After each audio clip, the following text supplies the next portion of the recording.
कार्रवाई होनी चाहिए। ओबीसी हो गए, ओबीसी के ऊपर हम लोग पूरा विरोध करने आए थे और कर दिए संपूर्ण कार्यक्रम है। और एमआईएम टीम जो असद साहब के घर जो कायराना हरकत की लोगों ने, उसके खिलाफ हम सब पार्लियामेंट स्ट्रीट थाने पर कंप्लेंट कराने आए।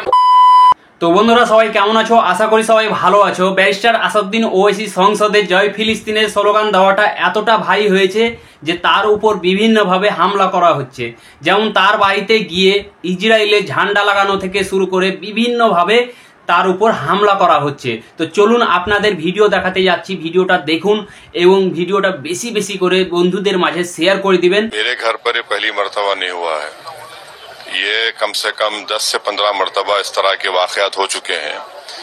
और ये इसलिए हो रहा है क्योंकि देश में जो नरेंद्र मोदी की सरकार है और खुद प्रधानमंत्री इस तरह के लोगों को रेडिकलाइज कर चुके हैं।